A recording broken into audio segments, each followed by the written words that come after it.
তার আগে অনেক দর্শকদের ফোনও আসবে, দর্শকদের সাথে কথা বলে নিব। আপা আপনার প্রিয় গান কোনটা? আলিফ লালা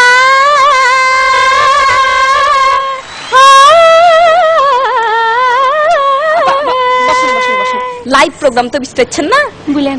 এখন আচ্ছা আপা, আপনার মানে এই যে এত সৌন্দর্যের রহস্য এটা কি করে হলো? বিউটি পার্লারে যাচ্ছি, নিয়মিত ফেসিয়াল করছি, সেখান থেকে আচ্ছা হয়েছে। আপা, আপনার মানে এই যে সৌন্দর্য, এই যে রূপচর্চা, আপনাকে সবকিছুই একসাথেই করতে পারেন নাকি আপনি গানের ফাঁকে ফাঁকে এগুলো করেন? গানের ফাঁকে ফাঁকে করি ধরেন। হ্যালো, আপনার ফোনটা নিয়ে হ্যাঁ। হ্যালো, আসসালামু আলাইকুম, কে বলছেন? ওয়ালাইকুম আসসালাম। হ্যালো, একটা জিনিস জানতে চাচ্ছিলাম। জি জি বলেন ভাই, একটু টেলিভিশন ভলিউমটা কমিয়ে দেন ভাই। আচ্ছা বুঝি। জি জি বলেন। অলরাউন্ডার ক্রিকেটের কথা শুনেছি, কিন্তু অলরাউন্ডার তারকা সেইটা আবার কেমন? অলরাউন্ডার বুঝতে পারছে না, বুঝতে পারছে না, বুঝতে পারছে না। যেমন ধরেন আমি লাইট তারি, গান গাইতারি, অভিনয় করতারি, এর সাথে পারফরমেন্সটা আছে। আচ্ছা আচ্ছা আচ্ছা, আর কি এর সাথে অবশ্য কিছু কিছু গবেষণা করে নিয়েছি।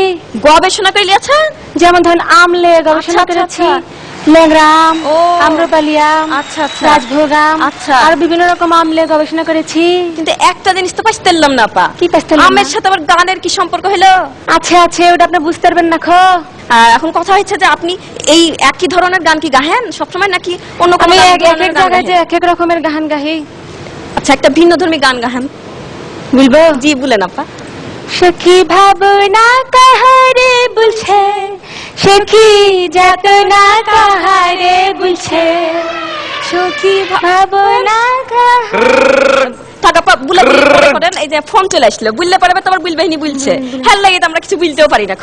হ্যালো, আসসালামু আলাইকুম, কে হ্যালো বলছেন? হ্যালো হ্যালো, আসসালামু আলাইকুম। জি ওয়ালাইকুম সালাম, হ্যালো, কে আমি বলছেন? একটু লাইলা ম্যাডামের সাথে কথা বলতে চাই। জি জি ভাই বলেন। ভাই একটু টেলিভিশনের ভলিউমটা কমিয়ে দেন। আচ্ছা ম্যাডাম। জি জি ভাই বলেন। জি, লাইলা আপু, আপনাকে না খুব সুন্দর লাগছে, আর আপনার শাড়িটা না অনেক সুন্দর। শাড়ি? শাড়ি আবার দেখলেন কোত্থেকে? বাবা, আমি যে এত সুন্দর শাড়ি পরেছি চোখেই পড়ছে না নাকি? যাই হোক আপা, আপনি একটু এবার বলেন যে আপনার এই পেশায় কি করে, গানে গানে আপনি কিভাবে ঢুকলেন, গান গাহেলেন কি করে, কি করে গানের সাথে লাইতে শিখলেন, এগুলা একটু বলেন। ফার্স্টে ধরেন গানে এসেছি, গান থেকে আস্তে আস্তে পারফরমেন্স করেছি, তারপর লাচেছি, অভিনয় করেছি। আচ্ছা, এভাবে এসেছি। তো আমরা তো যেহেতু আছি এই খ্যাতির বিড়ম্বনা নামের এই অনুষ্ঠানে, আপা আপনার কি মনে হয় যে আসলে তারকা হইতে গেলে অনেক বিড়ম্বনা হয়, অনেক মানে খ্যাতি পাইতে হলে অনেক বিড়ম্বনা হয়, এরকম কি কোনো ঘটনা আপনার আছে? আর বলেন না, সারাদিন খালি ফোন আসে, খালি ফোন আসে, বিরক্ত হয়ে গেছি। বলতে বলতে আবার আরেকখান ফোন চলে আসলো। ভাই আপনাকে গেস্টের লাগে একটু বাতচিত করবার চাই।